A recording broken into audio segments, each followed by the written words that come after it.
ada satu yang menarik. Ini saya buka slide-nya, saya buka filenya.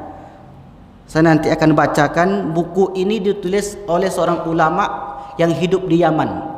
Namanya Abu Bakar Al-Masyhur, masih hidup sampai sekarang di Yaman. Buku ini beliau tulis sudah puluhan tahun yang lalu.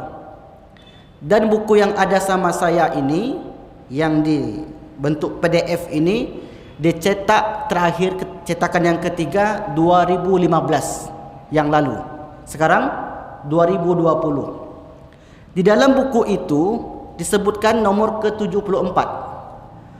Apa katanya? Tanda-tanda kiamat kecil itu zuhurul amrad, nanti akan ada muncul penyakit allati lam takun fil aslaf, yang belum ada pada masa lalu. Jadi nanti muncul penyakit yang penyakit itu tidak ada pada sebelumnya. Apa yang menarik di sini?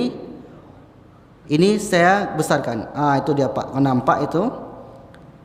Ada yang bisa baca bahasa Arab? Sebesar lagi. Waw, ha, mim, alif, lam, ka, waw, ro, waw, na. Corona.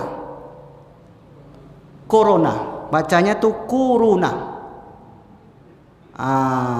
Ini bukan dibuat 2 hari yang lalu, bukan buku ini. Buku ini sudah ditulis oleh Habib Abu Bakar Masyhur puluhan tahun yang lalu. Tapi buku yang sama saya ini cetakan ketiga itu 2015 yang lalu. Artinya penulis itu menulis jauh sebelum itu. Dan dia sudah bisa memprediksi akan ada nanti penyakit namanya corona. Tapi sekarang ternyata betul. Ternyata menurut pantauan beliau, karena ulama besar Pak, habaib keturunan Rasulullah. Ternyata firasatnya seorang wali, seorang ulama besar itu bisa menjadi kenyataan. Makanya Nabi mengatakan ittaqu firasatal mu'min. Takutlah kalian dengan firasat seorang mukmin. Firasat saja orang mukmin itu, orang berilmu, orang alim, maka takutlah kalian. Kenapa disuruh takut? Karena ternyata firasat orang mukmin itu akan terjadi. Nah, ini beliau Abu Bakar Masyhur ini, bukan Abu Bakar Ba'asyir ya. Jangan salah paham, salah dengar pula nanti. Enggak, bukan Abu Bakar Ba'asyir, Abu Bakar Masyhur.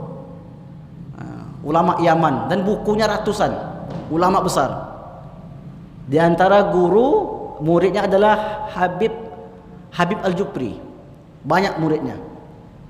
Nah, dia sudah mengatakan nanti akan ada di akhir zaman tanda-tanda kiamat kecil itu wahuma corona, yaitu penyakit corona itu menurut beliau diawali dengan demam dulu, rasa panas. Nah, silakan tanya ke dokter, apakah begitu? Karena beliau ini bukan dokter. Beliau ini hanya ulama tapi mengkaji.